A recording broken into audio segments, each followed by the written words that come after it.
ಬಾಲಕನ ಮೇಲೆ ಪುರಸಭೆ ಅಧಿಕಾರಿಗಳು ಗೂಂಡಾ ವರ್ತನೆ ತೋರಿಸಿದ್ದಾರೆ. ದೇವನಹಳ್ಳಿ ಪುರಸಭೆ ಅಧಿಕಾರಿಗಳಿಗೆ ಹಾಗಾದ್ರೆ ಹೇಳೋರು ಕೇಳೋರು ಯಾರು ಇಲ್ವಾ? ಸೂಲಿಬೆಲೆ ರಸ್ತೆಯಲ್ಲಿ ಶನಿ ಮಹಾತ್ಮ ದೇಗುಲದ ಬಳಿ ಕಸದ ರಾಶಿ ಬಿದ್ದಿದೆ. ಕಸ ವಿಲೇವಾರಿ ಮಾಡಿದ ವಿಡಿಯೋವನ್ನ ಬಾಲಕನ ಅಣ್ಣ ಒಂದು ಸೋಷಿಯಲ್ ಮೀಡಿಯಾದಲ್ಲಿ ಹಾಕಿದ್ರಂತೆ. ಸ್ಥಳಕ್ಕೆ ಹೋದ ಪುರಸಭೆ ಹಿರಿಯ ಆರೋಗ್ಯ ನಿರೀಕ್ಷಕರು ಧಮಕಿ ಹಾಕಿದ್ರಂತೆ. ವಿಡಿಯೋ ಯಾಕೋ ಮಾಡಿದ್ಯಾ ನೀನು, ಊರಿಗೆಲ್ಲ ಹಂಚಿದ್ಯಾ ಅಂತ ಪ್ರಶ್ನೆ ಮಾಡಿದ್ರಂತೆ. ಮಾತಿಗೆ ಮಾತು ಬೆಳೆದಿದೆ. ಪುರೋಹಿತ ಶಿವಕುಮಾರ್ಗೆ ಆವಾಜ್ ಹಾಕಿದ್ದಾರೆ. ಕಚೇರಿಯಲ್ಲೂ ಏರು ಧ್ವನಿಯಲ್ಲಿ ಮಾತಾಡಿದ್ರಂತೆ. ಅಧಿಕಾರಿ ಶ್ರೀದೇವಿ ಆಕೆಯ ಅಧಿಕಾರಿಯ ವಿಡಿಯೋ ಮಾಡೋಕ್ಕೂ ಕೂಡ ಹುಡುಗ ಮುಂದಾಗಿದ್ದಂತೆ. ಆಗ ಬಾಲಕನ ಕೈಯಿಂದ ಮೊಬೈಲನ್ನು ಕಿತ್ಕೊಂಡು ಅವಾಚ್ಯ ಶಬ್ದಗಳನ್ನು ನಿಂದಿಸಿದಾರಂತೆ. ಬಾಲಕನ ತಲೆ ಮತ್ತು ಕೈ ಕಾಲಿಗೆ ಅಧಿಕಾರಿ ಹೊಡೆದಿದ್ದಾರೆ ಅನ್ನೋ ಆರೋಪ ಇದೆ. ಶ್ರೀದೇವಿ ಜೊತೆ ಕಚೇರಿಯಲ್ಲಿದ್ದ ಇಬ್ಬರು ವ್ಯಕ್ತಿಗಳು ಕೂಡ ಅವ್ರ ಜೊತೆ ಸೇರಿ ಹಲ್ಲೆ ಮಾಡಿದಾರಂತೆ. ಗಾಯಗೊಂಡ ಬಾಲಕನಿಗೆ ದೇವನಹಳ್ಳಿ ಸರ್ಕಾರಿ ಆಸ್ಪತ್ರೆಯಲ್ಲಿ ಚಿಕಿತ್ಸೆಯನ್ನು ಕೊಡಿಸಲಾಗ್ತಾ ಇದೆ. ದರ್ಪ ಮೆರೆದ ಅಧಿಕಾರಿ ಶ್ರೀದೇವಿ ವಿರುದ್ಧ ಕ್ರಮಕ್ಕೆ ಆಗ್ರಹ.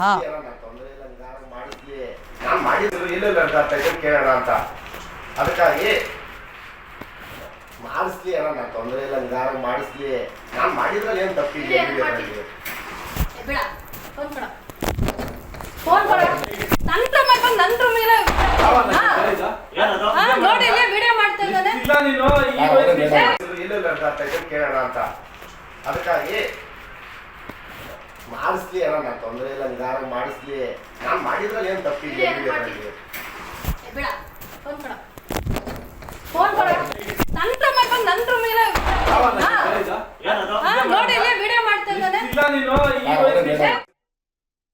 ನಾವು ಪುರಸಭೆ ಹತ್ರ ಹೋಗಿದ್ವಿ, ನಾನು ನಮ್ಮ ಅಣ್ಣ. ಹಿಂಗೆ ಹೋಗಿದ್ರೆ ಅಲ್ಲಿ ಅಂದರೆ ಪುರಸಭೆ ಒಳಗಡೆ ಹೋದರೆ ನಮ್ಮ ಅಣ್ಣನ ಎಲ್ಲ ಕೆಟ್ಟದಾಗೆಲ್ಲ ಮಾತಾಡ್ತಿದ್ರು, ಲ್ಯಾಂಗ್ವೇಜ್ ಇದಾಗ್ತಿತ್ತು. ಅದಕ್ಕೆ ನನ್ನ ಮೊಬೈಲಲ್ಲಿ ನಾನು ವೀಡಿಯೋ ಮಾಡೋದಕ್ಕೆ ಸ್ಟಾರ್ಟ್ ಮಾಡಿದೆ. ನಾನು ವೀಡಿಯೋ ಸ್ಟಾರ್ಟ್ ಮಾಡಿದ್ದಕ್ಕೆ ಅವ್ರು ನೋಡ್ಬಿಟ್ಟು ಮಂಜುನಾಥ್ ಸರ್ ಬಂದ್ಬಿಟ್ಟು ಕೈ ತಿರುವಿ ಹೊಡೆದು ಒಳಗಡೆಯಿಂದ ಆಚೆಗೆ ದಬ್ಬಿದ್ದಾರೆ, ಬಾಗಿಲು ಹಾಕೊಂಡು ಹೊಡೆದಿದ್ದಾರೆ ಸರ್. ಯಾರು, ಎಷ್ಟು ಜನ ಇದ್ರು ಸರ್? ಇದ್ರು ಸರ್, 5-6 ಜನ ಇದ್ರು ಸರ್. ಯಾರಂತ ಹೆಸರು ಗೊತ್ತಾ? ಹೌದು ಸರ್, ಅವ್ರ ಹೆಸರು ಬಂದು ಮಂಜುನಾಥ್ ಅಂತ ಹೇಳ್ಬಿಟ್ಟು. ಮೇಡಮ್ ಪಕ್ಕನೇ ಕೂತ್ಕೊಂತಾರೆ. ಮೇಡಮ್ ಇದ್ರು ಸರ್. ಏನೇನೆಲ್ಲ ಮಾಡಿದ್ರಪ್ಪ? ಸರ್ ನನಗೆ ಅದೇ ಕೈ ತಿರುಗ್ಬಿಟ್ಟು ಕಪಾಳಕ್ಕೆ ಒಂದು ಹಾಕಿದ್ರು ಸರ್. ನಾನು ಸೈಲೆಂಟಾಗಿದ್ದೆ, ಮತ್ತೆ ಒದ್ರು ಅಂದರೆ ಬಾಗಿಲಿಂದ ಆಚೆಗೆ ತಳ್ಳಿಬಿಟ್ರು ಸರ್. ಬೈದ್ರು ಸರ್. ಯಾವನು ನೀನು ವೀಡಿಯೋ ಮಾಡೋದಕ್ಕೆ, ನಿನ್ಗೇನೋ ಹಕ್ಕಿದೆ, ಅದು ನಮ್ಮ ಆಫೀಸಿಗೆ ಬಂದು ನನ್ನೇ ವೀಡಿಯೋ ಮಾಡ್ತೀಯಾ ಅಂತ ಹೇಳ್ಬಿಟ್ಟು ಇದು ಮಾಡಿದ್ರು ಸರ್. ಎಲ್ಲೇ ಲೇಟ್ ಆಗಿದೆ ಸರ್? ಕೈಯಲ್ಲಿ ಇಲ್ಲಿ ಇದಾಗಿದೆ ಸರ್, ಮತ್ತು ತಲೆ ಹತ್ರ ಇಲ್ಲಿ ಊತ ಬಂದಿದೆ, ಕಾಲಲ್ಲಿ ಒಂಚೂರು ನೋಯ್ತಿದೆ ಸರ್. ಹೌದು ಸರ್. ನೋಡಿ, ಇಲ್ಲಿ ಶುದ್ಧ.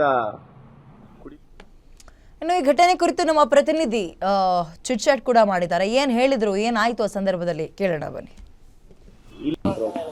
ಸರ್ಕಾರಿ ಕೆಲಸ ಮಾಡಬೇಕಾದಂತ ಅಧಿಕಾರಿಗಳು ಇವತ್ತು ಗೂಂಡಾವರ್ತನೆಯನ್ನ ಮೆರೆದಿರುವಂತದ್ದು. ಅಂದ್ರೆ ಬೆಂಗಳೂರು ಗ್ರಾಮಾಂತರ ಜಿಲ್ಲೆ ದೇವನಹಳ್ಳಿ ತಾಲೂಕಿನ ಪಟ್ಟಣದಲ್ಲಿರುವ ಶನಿಮಹಾತ್ಮ ದೇವಸ್ಥಾನದಲ್ಲಿ ಒಬ್ಬ ವ್ಯಕ್ತಿ ಏನೋ ಇಲ್ಲಿ ಕಸ ಕಡ್ಡಿ ಜಾಸ್ತಿ ಇದೆ ಅಂತ ಹೇಳಿ ವಿಡಿಯೋ ಮಾಡಿ ಹರಿದು ಬಿಟ್ಟಿರ್ತಾರೆ. ಸರ್, ನೀವು ಆಫೀಸ್ಗೆ ಹೋದಾಗ ಏನೋ ನಿಮ್ಮ ಜೊತೆ ಬಂದಂತ ನಿಮ್ಮ ತಮ್ಮನ ಮೇಲೆ ಏನೋ ಇನ್ನೂ 18 ವರ್ಷ ತುಂಬಿಲ್ಲ ಅಂತ ವ್ಯಕ್ತಿ ಮೇಲೆ ಹಲ್ಲೆ ಮಾಡಿರ್ತಾರೆ. ಇದ್ರ ಬಗ್ಗೆ ಏನ್ ಮಾತಾಡ್ತೀರಾ ಸರ್? ಸರ್, ಆ ಹುಡುಗ ಯಾಕೆ ಅದ ಚಿತ್ರೀಕರಣ ಮಾಡ್ದ ಅಂದ್ರೆ, ಯಾಕಂದ್ರೆ ನಾವು ಅಲ್ಲಿ ಅಧಿಕಾರಿಗಳ ಕರ್ತವ್ಯ ಲೋಪ ಅಂತ ಬಹಳಷ್ಟು ತಪ್ಪುಗಳು ನಮ್ಮ ಮೇಲೆ ಹಾಕಬಹುದು. ನಮ್ಮ ಸೇಫ್ಟಿಗೋಸ್ಕರ ಅವನೇನ್ ಮಾಡ್ದ, ಅವರ ಗಲಾಟೆಯ ಸಂಭಾಷಣೆ, ನಮ್ಮಿಬ್ಬರ ವಾದ ನಡೀತಿತ್ತಲ್ವಾ, ಅದನ್ನ ಚಿತ್ರೀಕರಣ ಮಾಡ್ಕೊಂಡಿದ್ದಾರೆ. ಅವನೇನಂದ್ರೆ ಆ ವಿಡಿಯೋ ಇರಲಿ ಸಾಕ್ಷಿಗೆ ಅಂತ ಮಾಡ್ಕೊಂಡಿದ್ದೇನೆ. ಅದು ಸಹಾಯಕ ಮಂಜುನಾಥ್ ಅಂದ್ರೆ ಆ ಮೇಡಮ್ ನೋಡಿ ಅವನು ವಿಡಿಯೋ ಮಾಡ್ತಿದ್ದಾನೆ ಕಿತ್ಕೊಳ್ಳಿ ಅಂತ ಹೇಳಿ ಅವನನ್ನ ಏಕಾಏಕಿ ಆಚೆಗೆ ನೂಕಿದ್ದಲ್ದೆ ಕಪಾಳ ಕೊಡಿದ್ರು. ಅವನಿಗೆ ಕೈ ಏಟಾಗಿದೆ ಸರ್. ಅಂದ್ರೆ ಅವನಿಗಿನ್ನ ಅಪ್ರಾಪ್ತ. ಅವ್ನು ವಿಡಿಯೋ ಮಾಡಿದ್ದಾನೆ, ಅದ್ರಲ್ಲಿ ಏನು ತಪ್ಪಿಲ್ಲ. ಆದ್ರೆ ಏನಾದ್ರು ತಪ್ಪಿದ್ರೆ ನಮ್ಮ ಮೇಲೆ ಶಿಕ್ಷೆ ಆಗಲಿ. ನಾನು ಹೇಳಿದೆ ಕಂಪ್ಲೇಂಟ್ ಕೊಡಿ, ಸ್ಟೇಷನ್ ಕೊಡಿ, ನಾವೇನ್ ತಪ್ಪು ಮಾಡಿ ಚಿತ್ರೀಕರಣ ಮಾಡಿದೀವಿ ಅಷ್ಟೇ. ವೈದ್ಯರನ್ನ ಸಹ ಸಂಪರ್ಕ ಮಾಡಿರುವಂತದ್ದು. ಅಲ್ಲಿ ಯಾವ ರೀತಿ ಹೇಳಿದ್ರು ಸರ್ ವೈದ್ಯರು? ಸರ್, ವೈದ್ಯರು ಅವರಿಗೆ ಸ್ಕ್ಯಾನ್ ಮಾಡ್ಲಿಕ್ಕೆ ಹೇಳಿದ್ರೆ, ಸಿಟಿ ಸ್ಕ್ಯಾನ್ ಮಾಡ್ಕೊಡಿದ್ರೆ ಅವ್ನ ಕೈ ಎತ್ತಲಿಕ್ಕೆ ಆಗ್ತಾ ಇಲ್ಲ, ತಲೆ ಊತ ಬಂದಿದೆ ಸರ್, ಅವ್ನ ತಲೆ ಸುತ್ತಾ ಇದೆ. ಅಂದ್ರೆ ಅವರು ಹೊಡೆದಿದ್ದ ರೀತಿ ಹೇಗಿತ್ತಂದ್ರೆ 7-8 ಜನ ಅವ್ರ ಸಹಪಾಠಿ ಯಾರು ಅಂತ ಗೊತ್ತಿಲ್ಲ, ಅವ್ರನ್ನೆಲ್ಲ ಗುಂಪು ಕೊಡಿಸ್ಕೊಂಡು ಅವನ ಮೇಲೆ ಏಕಾಏಕಿ ದೌರ್ಜನ್ಯ ಮಾಡಿದೆ. ಅಂದ್ರೆ ಅಧಿಕಾರಿಗಳು ಬೇರೆಯವರನ್ನ ಬಳಸ್ಕೊಂಡು ಯಾರನ್ನ ಪ್ರಶ್ನೆ ಮಾಡೋಂಗಿಲ್ಲ, ಅನ್ಯಾಯ ಮಾಡ್ತಾ ಇದ್ರು ನೋಡ್ಕೊಂಡು ಕೂತ್ಕೋಬೇಕಷ್ಟೇ. ಸಣ್ಣ ವ್ಯಕ್ತಿಗಳು ನ್ಯಾಯ ಕೇಳಂಗಿಲ್ಲ ಸರ್. ಆ ಮೇಡಮ್ ಯಾವ ರೀತಿ ನಡ್ಕೊಂಡ್ರು ಅಂದ್ರೆ, ಏನೋ ಮಾಡಾಕ್ತೀನಿ ಅನ್ನೋ ರೀತಿ. ದಯವಿಟ್ಟು ಅಧಿಕಾರಿಗಳಿಗೆ ಇಷ್ಟೊಂದು ಅಹಂಕಾರ ಇರಬಾರ್ದು.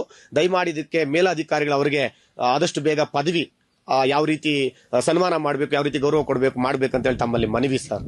ಇದಿಷ್ಟು ಇಲ್ಲಿನ ಮಾತಾಗಿರುವಂಥದ್ದು. ಅಂದ್ರೆ ಸಮಸ್ಯೆನ ಬಗೆಹರಿಸುವ ನಿಟ್ಟಿನಲ್ಲಿ ಹೋಗಿದ್ದಂತ ಅಧಿಕಾರಿ ಏಕಾಏಕಿ ಗೂಂಡಾವರ್ತನೆ ಆಗಿರುವಂಥದ್ದು. ಏನು ಅಪ್ರಾಪ್ತ ವಯಸ್ಸಿನ ಯುವಕನ ಮೇಲೆ ಕೂಡ ಹಲ್ಲೆ ಮಾಡಿರುವಂಥದ್ದು. ಅಂದ್ರೆ ಆ ವ್ಯಕ್ತಿಯ ಆ ಯುವಕನ ಬಳಿ ಇದ್ದಂಥ ಮೊಬೈಲ್ನು ಕೂಡ ಕಸ್ತಿಕೊಂಡಿರುವಂಥದ್ದು.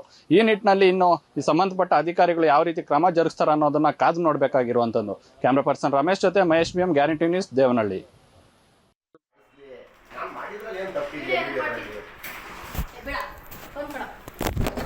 ಫೋನ್ ಕೊಡ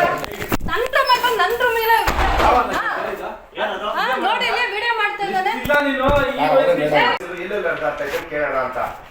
ಅದಕ್ಕಾಗಿ ಮಾಡಿಸ್ಲಿ ಅಣ್ಣ, ನಾನು ತೊಂದರೆ ಇಲ್ಲ, ನಿಧಾನ ಮಾಡಿಸ್ಲಿ. ನಾನು ಮಾಡಿದ್ರಲ್ಲಿ ಏನು ತಪ್ಪಿದೆ? ಫೋನ್ ಕೊಡ ನನ್ನ ರೂಮ್ ಮೇಲೆ